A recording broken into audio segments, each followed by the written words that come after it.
बोलिए श्री सद्गुरु महाराज जी की जय, सच्चे दरबार की जय, उमापति महादेव की जय, श्री कृष्ण बलदेव की जय। प्रिय भगवत प्रेमियों, हमेशा की तरह आज भी सत्संग विचारों को लेकर के आपके मध्य उपस्थित हुए हैं। प्रभु की बड़ी विशेष कृपा अनुकंपा है कि आपको नियमित सत्संग विचारों की ऐसी दिव्य श्रृंखला आपको प्राप्त होती है। भाइयों बहनों, जब भगवान असीम कृपा करते हैं, असीम दया करते हैं, तब ही जाकर के ऐसे दिव्य प्रवचन, दिव्य सत्संग विचार जीव को प्राप्त हो पाते हैं। हमारे ग्रंथों में कहा है कि सुत दारा और लक्ष्मी पापी घर भी होए, संत समागम हरि कथा तुलसी दुर्लभ दोए। सुंदर पुत्र की, सुंदर पत्नी की प्राप्ति हो जाना, धन संपत्ति की प्राप्ति हो जाना, ये पापी के पास भी हो सकता है। पापियों को भी ये सब प्राप्त हो जाता है। धन दौलत, लक्ष्मी, संपत्ति, पुत्र पुत्रादि, पत्नी, ये पापियों के पास भी सब कुछ होता है। पर विशेष कृपा क्या है, विशेष अनुकंपा क्या है?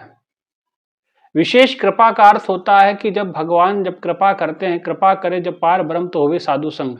साधु का संग हो जाता है, संतों का संग हो जाता है। संत समागम हरि कथा तुलसी दुर्लभ दोए, और प्रभु की कृपा हो जाए, प्रभु की दया हो जाए तो और संतों को प्राप्त हो जाएं आप, और संतों की अगर कृपा हो जाए, संत अगर प्रसन्न हो जाए, उनके मुख से प्रभु की कथा सुनने का सुंदर अवसर प्राप्त हो जाए, ये सोने पे सुहागा। ये दो कृपाएं दुर्लभ है। बाकी सब कुछ महापुरुषों ने कहा कि सहज हो सकता है, लेकिन ये दोनों कृपाएं सहज नहीं है। ये ईश्वर की कृपा से ही संभव है। इसलिए भाइयों बहनों, आपको ये नियमित प्रभु का सत्संग विचार, सत्संग विचारों के द्वारा आप आध्यात्मिक उन्नति की ओर बढ़ते हैं। ये प्रभु का बड़ा विशेष प्रेम है आपके साथ, जो आपको नियमित ये प्राप्त होते हैं। और उससे भी बड़ा प्रेम आप सबका है। और क्योंकि उद्यम का बड़ा महत्व है भक्ति के इस बार के ऊपर में, जब तक आप ही प्रयास नहीं करेंगे तो प्रभु भी कुछ नहीं कर सकते हैं। क्योंकि कहा गया, जिसको नहीं है बोध तो गुरु ज्ञान क्या करे। जिसको बोध ही नहीं है तो गुरु ज्ञान क्या कर सकता है। जिसको पता ही नहीं है, जिसको समझ ही नहीं है, उसके लिए आप क्या क्या कहेंगे और क्या करेंगे, है ना। इसलिए भाइयों बहनों, हमें चाहिए कि हमें इस सत्संग विचारों को समझें। ये सत्संग विचार आपके कल्याणार्थ है, आपके जीवन के आत्म उत्थान के लिए हैं, आपके जीवन के उद्धार के लिए हैं। उद्धार तो भगवान ने करना है, लेकिन सत्संग बड़ा महत्वपूर्ण रोल अदा करता है। सत्संग विचारों के माध्यम से आप वो बातें, वो रहस्य समझ पाते हैं, जो रहस्य आपके लिए बड़े अनसुलझे होते हैं। इसलिए भाइयों बहनों, इन विचारों को बड़ा सावधानी से सुनना चाहिए और हृदय में धारण करने का प्रयास नियमित हमारा होना चाहिए। क्योंकि जब तक विचारों को आप अपने जीवन में धारण नहीं करते हैं, अपने जीवन में लागू नहीं करते हैं, तब तक आपका जीवन अधूरा रहता है। आपके जीवन की सुंदरता नहीं बन पाती है। आप जीवन में सुंदर, उत्कृष्ट नहीं बन पाते हैं, उत्तम, श्रेष्ठ नहीं बन पाते हैं। जब तक आपको सत्संग विचारों की महत्वता, सत्संग विचारों को हृदयस्थ करना नहीं आया, तब तक आपने भगवान की कृपा को आप जानने में सक्षम नहीं होंगे। इसलिए भाइयों बहनों, प्रभु की कृपा है, प्रभु की दया है, सतगुरु का प्रेम है, जो आप पे नियमित बरसता है। और ऊपर से भाग्यशाली आप अधिक हो जाते हैं जब आप अपने आप से प्रयास करते हैं, नियमित सत्संग विचारों को सुनते हैं, नए नए विचार आप भी हमें देते हैं। आप लोगों से भी हम बहुत कुछ सीखते हैं। आप बहुत सारे प्रश्न करते हैं, वो प्रश्न मुझे लगता है कि मुझे उस पर कुछ कहना चाहिए, तो वो लोगों के लिए भी बड़े प्रेरणा का कारण बन जाते हैं। तो ये बहुत बड़ी कृपा भगवान की छिपी हुई है, सब में बड़ी दिव्य लीला भगवान की है। भगवान की पता नहीं क्या विशेष कृपा है जो आप पर, हम पर प्रभु ने की है। इसीलिए हमें चाहिए कि हम नियमित सत्संग विचारों को सुने, नियमित सत्संग विचारों को जीवन में लागू करें, अपने जीवन में धारण करें, अपने जीवन में उनको अंगीकार करके जीवन को सुंदर बनाएं। भाइयों बहनों, बहुत से बहनें, बहुत से भाई लोग नियमित सत्संग विचारों को सुनते हैं और हमेशा संपर्क में रहते हैं। बहुत से प्रश्न उनके द्वारा उद्घाटित होते हैं, बोलते हैं वो लोग कि स्वामी जी इस पे सत्संग कीजिए, इस पे सत्संग कीजिए। समय का अभाव होता है उन विषयों को लेकर के, क्योंकि समय होता तो जरूर एक एक चीजों पे हम विचार करते हैं। लेकिन बीच में एक बहन ने कमेंट्स किया और वो कमेंट्स बड़ा अजीबोगरीब था। वो कमेंट्स कुछ इस प्रकार से था कि आप तो आश्रम से आ चुके हैं, तो आपके मुख से ये विचार शोभा नहीं देते, आपके मुख से ये विचार अच्छे नहीं लगते।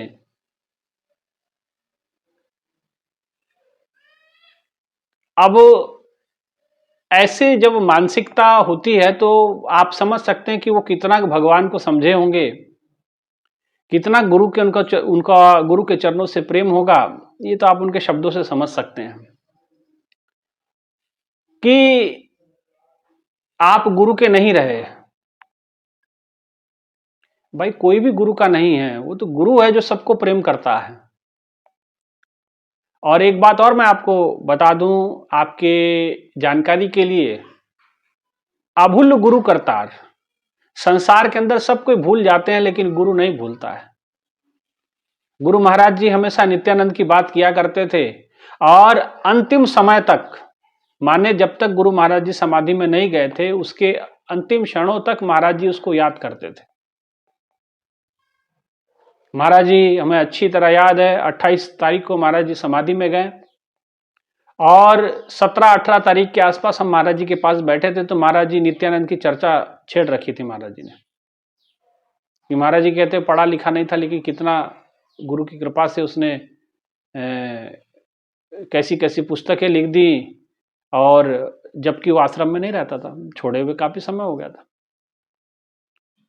तो भाई बहनों आप भूल सकते हैं, आप बैर रख सकते हैं किसी के साथ, गुरु किसी से बैर नहीं करता।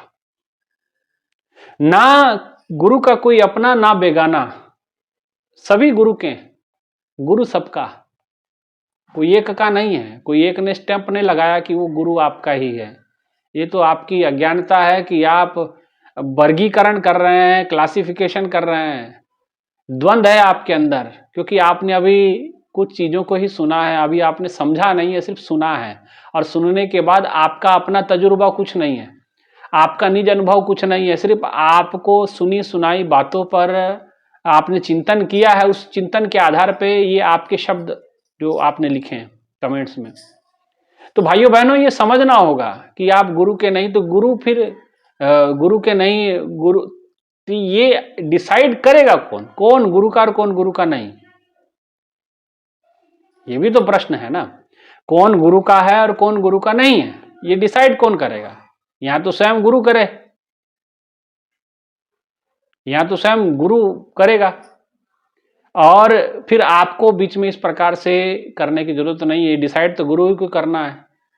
आप न जाने, अच्छा आपका हमारा तो कोई रिश्ता भी नहीं है, आपको हम जानते भी नहीं है, आपसे कोई हमारा परिचय भी नहीं है, लेकिन आपने ऐसी बातें लिखी तो इसका मतलब आप हमारे संपर्क में कभी तो आए नहीं और आपने इस प्रकार की बात बोल दी और लिख दी। तो भाइयों बहनों तो ये मानसिकता दर्शाती है, ये मानसिकता कितनी घृणित हो गई है। और ये प्रेम आपस में करे और सबके संग मिलकर के चले, जो बात गुरु महाराज जी कहते थे, तो ये तो नफरत फैलाने वाली बात हो गई। जो एक आश्रम में स्थित है, चाहे वो 1000 गुना किया हुआ है, उसका सब कुछ जायज है, वो प्रवचन करता है, बहुत अच्छा है। एक गलत कार्यों में लिप्त है लेकिन वो प्रवचन करता है, लाखों लोगों की जिंदगी उसने बर्बाद कर रखी है, तो वो बहुत अच्छा बना हुआ आपके सामने क्योंकि वो आश्रम का स्टैंप लगा हुआ इसके ऊपर। लेकिन ऐसा नहीं चलेगा। ये गुरु आशुतोष महाराज जी की कृपा है कि हम वहां से आने के बाद भी अपने सत्संग के मार्ग को नहीं छोड़ें, सत्संग विचारों को नहीं छोड़ें, गुरु के पथ पे बढ़ना नहीं छोड़ें, सत्संग विचार करना नहीं छोड़े। आज भी हजारों लोगों का मेरे पास कई ऐसे नोटिस आए हुए हैं, लोग कहते हैं आप सत्संग करना छोड़ दो, लेकिन हमने नहीं छोड़ा। वो चाहते ही कि हम छोड़ें, लेकिन हमने नहीं छोड़ा, चाहे जो मर्जी हो जाए, क्योंकि गुरु महाराज जी के दिए हुए विचार हैं, गुरु ने दिया हुआ ज्ञान है, गुरु ने ज्ञान देने की आज्ञा की है, और जब तक हम मरते नहीं तब तक ही हमारे साथ रहेगा, और मरने के बाद भी साथ रहेगा। साधु महापुरुषों ने कहा, नानक कच्चड़ियां सो ढोड़ छोड़ ढूंढ सजन संत पक्के। हमने सच्चे और पक्के संत ढूंढे थे गुरुदेव के रूप में, आशुतोष महाराज जी के रूप में। और ज्योंदिया नहीं मोया ना जाए छोड़, जीते जी तो हमारा साथ छोड़ेंगे नहीं, वो मरने के बाद भी हमारा साथ छोड़ने वाले नहीं। आपको क्या लगता है, गुरु महाराज जी कई बार हमें बैठ करके हमारे साथ कई स्वामियों के साथ बैठ करके हम भी उसमें शामिल होते थे, और गुरु महाराज जी कहा करते थे कि आप लोगों का रिश्ता कोई इस जन्म का नहीं है, आप तो इस जन्म में श्री हरिदासानंद को जानते हैं, पिछले जन्म में तो गुरु ही जानता है, और अगला जो जन्म होगा वो भी गुरु ने जानना है। आपका तो कोई रोल ही नहीं है, आपका तो बोलना बनता नहीं है। आप तो सत्संग विचार सुनिए, अगर नहीं सुन सकते, नहीं अच्छे लगते, ना सुने भाई, इसको जबरदस्ती थोड़ी है ना। तो सत्संग विचार सुनना आपका काम है। आपका कौन अच्छा कौन बुरा, कौन गुरु का है कौन गुरु का नहीं है, ये डिसाइड करने वाले आप नहीं हैं, और आपका बनता भी नहीं है, आपका बनता नहीं है, और आपका क्या किसी का भी बनता नहीं है। ये तो गुरु स्वयं डिसाइड करेगा कि कौन गुरु का है कौन गुरु का नहीं है ना। इसलिए भाइयों बहनों, ये जो नकारात्मकता फैलाने वाले लोग हैं, तरह तरह की बातें फैलाने वाले लोग हैं, हाँ मुझे हो गया 5-7 साल हो गया आश्रम से आए हुए, मुझे कोई परेशानी नहीं, मुझे कोई परेशानी नहीं। मैं आया, बहुत सारे कारण थे नहीं आया, मैं नहीं बता सकता, बताऊंगा तो आपको भरोसा नहीं होगा, इसलिए बताने का कोई लाभ नहीं है ना। क्योंकि आपने एक मानसिकता बना रखी, उस मानसिकता के आप गुलाम हैं, हम नहीं हैं। आप उस दायरे में रह के सोचते हैं, हम दायरे से बाहर रह के सोच रहे हैं। हमारे लिए भी गुरु वही है जो पहले था, आज भी हम उसी रूप में पूजा करते हैं। आज भी हम अपने अंतःकरण में गुरु महाराज जी को ही स्थान प्रथम देते हैं। ये तो आप जैसे जो मूर्ख बुद्धि लोग हैं, जो तरह तरह की बातें फैलाते हैं, तो ये आ गए तो क्या हो गया, ये आश्रम में नहीं रहते तो आश्रम में तो आप भी नहीं रहते, तो क्या आप पे गुरु की कृपा नहीं है क्या। जो संसार में हमारे जो गुरु महाराज जी, आशुतोष महाराज जी हैं, उनके जो समर्पित शिष्य हैं, उनसे अधिक घरों में रहने वाले लोग हैं। अगर घरों में रहने वाले लोग करोड़ों में हैं, तो आश्रम में रहने वाले लोग सैकड़ों में हैं, ये समझ लेना, हजारों में भी नहीं बता रहा, सैकड़ों में है। 100 अगर आश्रम में रहते तो करोड़ रूप घरों में रहते हैं, लेकिन गुरु की समान रूप से कृपा दोनों पे समान रूप से बरसती है, जो आश्रम में रहे चाहे नहीं रहे। हम जब आश्रम में समर्पित नहीं थे तो क्या मेरे पे गुरु की कृपा नहीं थी क्या। आज हम गुरु आश्रम से आ गए 20 साल रहने के बाद, तो क्या आज गुरु की कृपा नहीं है क्या। आज भी गुरु की कृपा है, महसूस करने की बात है, और हम महसूस करते हैं, पल प्रतिपल महसूस करते हैं कि गुरु की कृपा कितनी महत्वपूर्ण है शिष्य के जीवन में। आप क्या समझेंगे, आप क्या जानेंगे, आपको क्या पता है।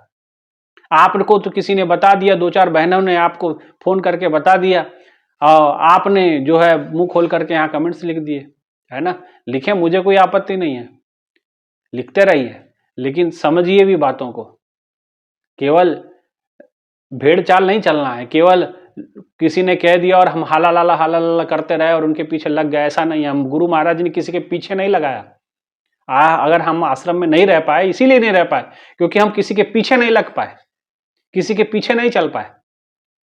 हमारे गुरु महाराज ने हमें कहा था, महाराज ने कहा था, प्रचार ही तुम्हारा धर्म है, प्रचार करना है। हमें बैठाने का प्रयास किया गया, हम नहीं बैठे भाई, हम बैठने वालों में से नहीं थे, इसलिए निकल आए।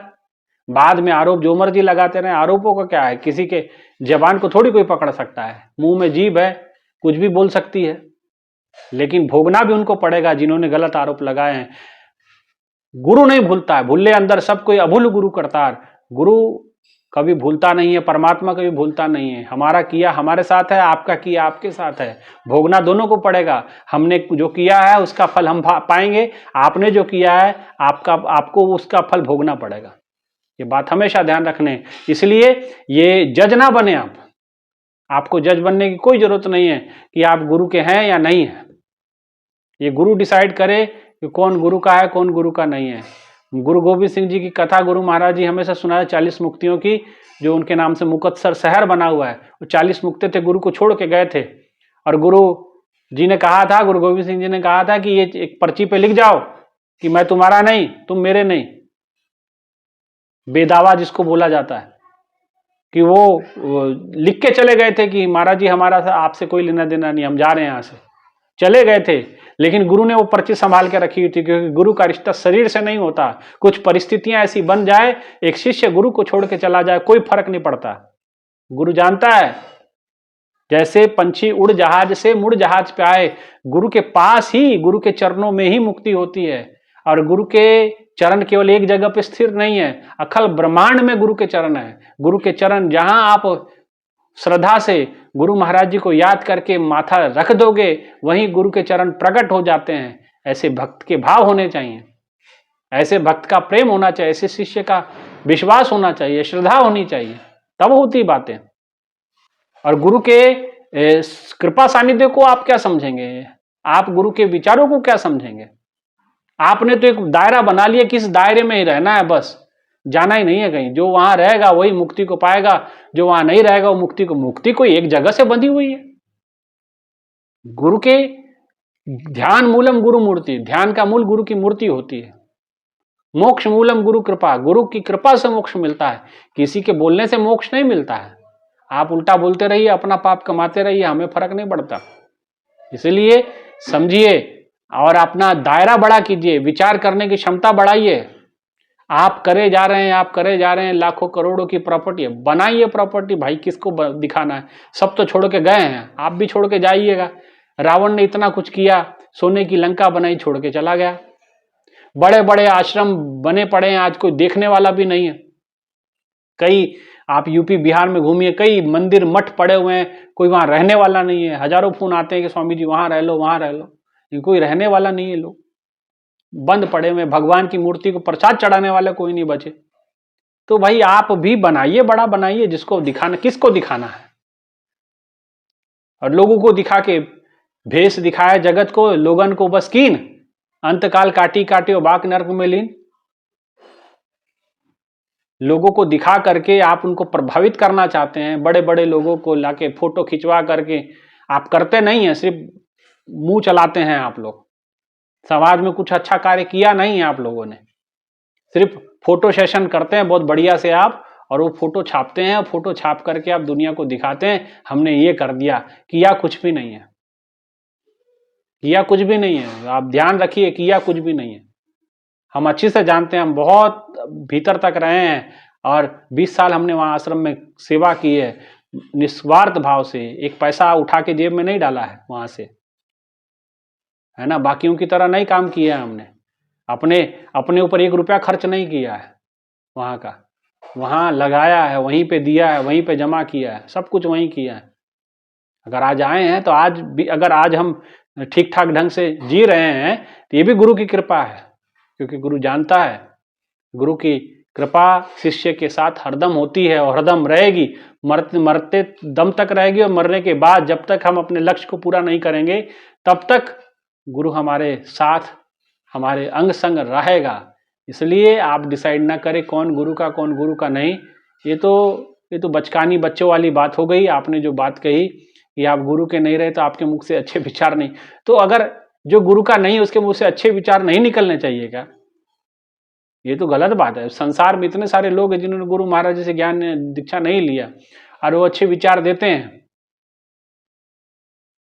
तो क्या वो मुख से नहीं निकलने चाहिए? ये तो कोई बात ही नहीं हुई। ये तो बिना लॉजिकलेस, आपका विचारधारा ही लॉजिकलेस है। आपके विचारधारा को कोई आधार ही नहीं है। आप तो सिर्फ भाव में, आवेश में आकर के ये बातें कहते हैं। इसलिए भाइयों बहनों, गुरु की कृपा किसी के कहने से नहीं होती है। गुरु सच्चाई जानता है, गुरु सब घटान्तर की जानता है, भले बुरे की पीर पहचानता। जो वहां बैठे हुए उनसे नाराज थे अंत समय में महाराज जी, समाधि में जाने से पहले उन्होंने नाराजगी व्यक्त की थी। और गुरु महाराज जी ने यहां तक कहा था कि मैं दिल्ली वापस नहीं आऊंगा। आप कौन से जमाने की बात करते हैं? हम वहीं बैठे हुए थे महाराज जी के पास, नूरमल आश्रम के अंदर। महाराज जी ने कहा दिल्ली वालों ने मेरी बात नहीं मानी, मैं कभी लौट के दिल्ली नहीं जाऊंगा आश्रम में। वो तो देव योग क्या कहें, गुरु महाराज जी की लीला कहें कि वो 28 तारीख को समाधि में चले गए। आप कैसी बातें करते हैं? आप कहते हैं कि यहाँ महाराज जी आएंगे, 50 एकड़ का आश्रम बनेगा, 100। महाराज जी का कमरा 10 बाय 10 के कमरे में महाराज जी ने सारा जीवन बिता दिया। आप 200-200 एकड़ के आश्रम उनको लोगों को दिखाते हैं। आप, आपकी विचारधारा ही कुछ और है। इसीलिए आप जो गुरु महाराज जी करना चाहते हैं वो नहीं कर, गुरु महाराज ने स्वयं कहा जो मैं करना चाहता था मैं नहीं कर पाया आप लोगों के लिए। ये महाराज जी के आखिरी शब्द थे हम लोगों के साथ। उसके बाद हमारे साथ महाराज जी पंजाब चले गए। महाराज ने कहा था जो मैं आप लोगों के लिए करना चाहता था मैं नहीं कर पाया। और इतना कह करके महाराज जी कहे कि ठीक है अब आप लोग जाइए, मैं भी जाऊंगा। तो उसके अगले 2 दिन बाद महाराज जी पंजाब चले आए और महाराज जी पंजाब में आके नाराजगी व्यक्त किए। और देव संयोग से हम भी वहीं थे। महाराज जी ने कहा कि हमारी बात नहीं मानी दिल्ली वालों ने, हम वापस दिल्ली नहीं जाएंगे। क्या नहीं किया हमने दिल्ली के लोगों के लिए, लेकिन उन लोगों ने हमारी बात नहीं मानी, इसलिए अब हमारा बनता नहीं जाना है। और देखो मुझे लगा कि महाराज जी नाराज हैं, कुछ बात ऐसी हो गई होगी, इसलिए तो हमको इतनी समझ नहीं थी उस समय। लेकिन बाद में जब महाराज जी चले ही गए समाधि में तो उसके बाद समझ में आया कि महाराज जी क्या बोल रहे हैं। तो इसलिए भाइयों बहनों, गुरु की कृपा किस पे है और किस पे नहीं है ये आप नहीं डिसाइड करेंगे। गुरु स्वयं कृपा करता है और अहेतु की कृपा करता है, बिना कारण की कृपा करता है। आप कैसी बात करते हैं? उसके लिए मैं कुछ करूंगा तभी वो मेरे पे कृपा करेगा, ऐसा भी नहीं है। अहेतु की कृपा करते हैं गुरु। करुणा निधान कहा जाता है, करुणा के सागर कहा जाता है। 7 समुद्र में जितना जल है उससे ज्यादा करुणा गुरु की आंखों में होती है अपने बच्चों के लिए, अपने शिष्य के लिए। आप भी उसमें शामिल है। मैं ये नहीं कहता कि आप करुणा के पात्र नहीं है गुरु के, आप भी भगवान के गुरु के शिष्य हैं, गुरु के करुणा के पात्र हैं आप। हम ये नहीं कहते, हम अपने पे नहीं। तो इसीलिए गुरु के जो सानिध्य है, गुरु का कृपा, गुरु का 7 समुद्र में जल कम पड़ जाएगा, इतनी करुणा है भगवान के गुरु महाराज जी की आंखों में सबके लिए। इसलिए हमें तो गुरु की आंखें याद है ना, हमें तो गुरु के चरण याद है, हमें तो गुरु की बोली हुई बातें याद है। और उसको वही हमारे लिए जीवन मंत्र है, वही हमारे लिए साधना है, हमारे लिए तपस्या वही है। और हम उनके रास्ते, उनके बताए हुए मार्ग पे हम बढ़ रहे हैं। तो हमें बढ़ने दीजिए अपने मार्ग पे, गुरु महाराज जी के बताए हुए मार्ग पे आप बढ़िए। आपको समझाने वाले बैठे हैं कि 4 घंटे साधना करिए, 6 घंटे करिए, 9 घंटे करिए, करते रहिए। मैंने स्वयं गुरु महाराज जी से पूछा था, महाराज जी लोग कहते हैं 4 घंटे करना चाहिए, कोई 6 घंटे करना चाहिए, आप बताइए सही सही कितना करना चाहिए। मेरे साथ एक स्वामी जी और थे, विद्यानंद जी, उनको भी घर भेज दिया इन लोगों ने। अब वो उन्होंने कहा कि महाराज जी ने कहा कि ऐसा है 1 घंटा सुबह 1 घंटा शाम बहुत होता है। महाराज जी ने अपने मुख से कहे हुए बात थे। गुरु महाराज जी ने कहा था 1 घंटा सुबह 1 घंटा शाम बहुत होता है ना। तो अब आप 4-4 घंटे 6-6 घंटे वाला फार्मूला दीजिए भाई, आप पहुंचिए कहाँ पहुंचना है। हम आपको तो मना नहीं कर रहे, लेकिन ये अब आप लोगों ने, मैं बोलना नहीं चाहता था सब बातें, लेकिन आप लोगों ने मजबूर करते हैं, बार बार ऐसी बातें लिखते हैं कमेंट्स में। हम तो कभी कुछ नहीं बोलते भाई, ठीक है आपको जैसा समझ में आता है, जितनी समझ है करिए आप लोग। आपके हवाले आश्रम छोड़ के गए हैं, आप चलाइए अपनी मन मर्जी से। कौन सा महाराज जी समाधि से उठ के आपको आज्ञा दे रहे हैं? आप ही ना सब फार्मूले लगा रहे हैं, किधर शेड बनेगा किधर नहीं बनेगा, ये खुद डिसाइड करते हैं, बाद में कहते हैं गुरु की आज्ञा दी है। वो सब यही बात हम नहीं मानते थे, इसलिए हम आज यहाँ हैं, है ना। तो महाराज जी जब थे, महाराज जी से हम कंफर्म कर लेते थे कि महाराज जी ये बात है कि नहीं है ना। महाराज जी जब थे तो कहा कि कथा होगी 5 दिन की, 20,000 25,000 लेना है प्रेमियों से, ये डिसाइड हुआ। तो मैंने महाराज जी से पूछ लिया एक बार महाराज जी के पास बैठ करके। महाराज जी कहते हमने कुछ नहीं कहा ऐसा, ये अपने पास से कहते हैं। महाराज जी कहते हैं, मैंने कहा महाराज जी लोग कहते हैं कि गुरु महाराज जी ने कहा कि 3 दिन की कथा 5 दिन की कथा होगी तो इतने इतने पैसे लिए जाएंगे लोगों से, तभी कथा की जाएगी। महाराज जी कहते हैं मैंने सब नहीं कहा है, मैंने इतना जरूर कहा था कि जितनी जरूरत है, आवश्यकता है, कथा में जितनी की लगती है, जितना उसमें खर्चा होता है, उस हिसाब से प्रेमियों से ले लो। इससे प्रेशर डालने वाली बात नहीं मैंने कही थी किसी को, इतना लेना है इतना लेना है। महाराज जी कहते ये बात हमने कभी नहीं की। जो खर्चा होता है उस खर्चे ठीक ठाक निपट जाए, यही मैंने लोगों कहा था कि इतना लोगों से कर लिया करो, इससे ज़्यादा नहीं। लेकिन अब बात कुछ और थी और हो कुछ और गई। तो बहुत सारी बातें ऐसी जो मन को चुभती हैं, है ना। इसीलिए अब हम बोल देते थे, इसलिए बुरे बन गए। अब बुरे बन गए तो अब हम साइड लाइन में कर दिए गए, साइड लाइन कर दिए गए। तो हमको कहा कि भाई बैठना वहाँ भी है, तो उससे अच्छा बाहर निकलो। आश्रम में बैठने से अच्छा है कि बाहर वहाँ 4 टाइम रोटी खाएंगे, गुरु घर की रोटियां 3 काम करें, हाथ गालन मत मारन, काम करन ना दें, हड्डी गलाएगी, मति भ्रष्ट करेगी, काम करने लायक छोड़ेगी नहीं। उससे अच्छा तो भैया बाहर निकल के जो गुरु ने समझाया है उसका प्रचार प्रसार करो। तो हम कर रहे हैं, तो फिर आपके पेट में दर्द क्यों है? तो वही कार्य कर रहे हैं जो आप लोग वहां रह के कर रहे हैं, बाहर निकल के कर रहे हैं, मुक्ति से कर रहे हैं। आपके ऊपर 100 बंधन है, कहीं जाना है तो दीदी को बता के जाओ, कहीं जाना है तो स्वामी जी को बता के जाओ। हमारे पास वो बंधन नहीं है, हम वो बंधन से बंधन मुक्त होना चाहते थे, हम बंधन मुक्त हो गए। और रही बात आवागमन मुक्त, ये गुरु महाराज जी का काम है। रही बात हम गुरु की कृपा पात्र हैं या करुणा के पात्र हैं या नहीं, ये गुरु पे छोड़ दीजिए, आप लोग डिसाइड ना करें, ठीक है ना भाइयों बहनों। इसलिए मैं ये सब बातें करना नहीं चाहता था, लेकिन आप लोग बार बार हमें परेशान करते हैं, कमेंट्स ऐसे लिखते हैं, फिर लोग कि पूछते हैं, तो भाई सबको पता है। आज भी आश्रम के लोगों का फोन हमारे पास आता है। अभी जन्माष्टमी का प्रोग्राम था, कई स्वामी लोगों ने फोन किया हमको कि स्वामी जी का सत्संग कथा करनी, बताओ कोई टॉपिक बताओ, क्या किस प्रकार से। आज भी वहां के सारे लोग संपर्क में हैं, कोई जुड़े हुए, कोई टूटे हुए नहीं है। बड़े व्यवस्थापक है वो हमारे संपर्क में, ना हम उनसे संपर्क पहले रखे कभी, ना आज रखे, क्योंकि अक्सर वो कहते थे हमको, जो आश्रम से चला जाता है भूखों मर जाता है, कौड़ी कौड़ी के लिए तरस जाता है। और बाद में हमको फोन करते हैं लोग, वही सब बड़े लोग सब कह रहे थे। हमने कहा हम जब जाएंगे हम आपको फोन नहीं करेंगे, और नहीं किया हमने, ना जाने वाले उनके पास।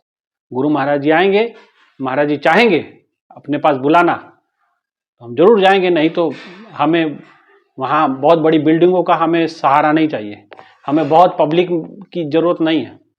हम जैसे गुरु महाराज ने 10 बाय 10 के कमरे में सारी जिंदगी बिता ली, यहाँ महाराष्ट्र में भी क्या कहते हैं, दिल्ली में भी महाराज जी का 10 बाय 10 की कुटिया थी, 10 बाय 10 का एक कमरा था, पंजाब में भी कुछ इसी प्रकार का था।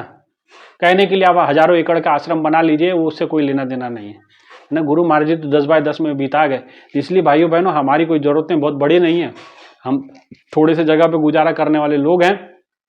गुरु महाराज जी के गुणगान गाते रहें, भगवान की महिमा गाते रहें, और ये गाते गाते जीवन बीत जाए, यही हमारी अंतिम इच्छा है, और कुछ नहीं हमको चाहिए। तुझ बिन और कुछ मांगना सिर दुखा दे दुख, ठीक है ना। तुझ बिन कुछ और मांगना है तो ये दुख ही मांगना है। इसलिए भाइयों बहनों, हमें कोई लालसा नहीं है कि हमें बहुत कुछ मिले या बहुत सारी पब्लिक मेरे साथ जुड़े, ना ना ना भैया, पब्लिक अपने पास ही रखो।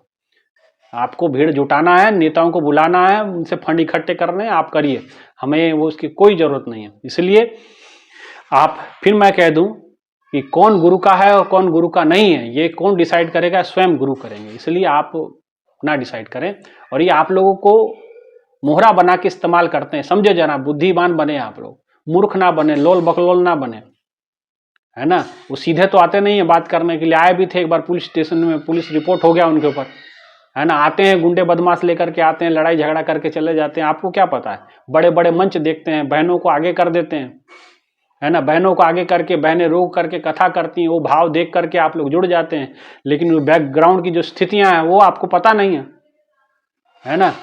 तो इसीलिए भाव तो हैं कथा बहनों के में, हम कोई बुराई नहीं कर रहे, भाव हैं तभी वो कथा भी कर पा रही हूँ, प्रेम है गुरु से तभी वहां जुड़ी भी हुई हैं सब लोग।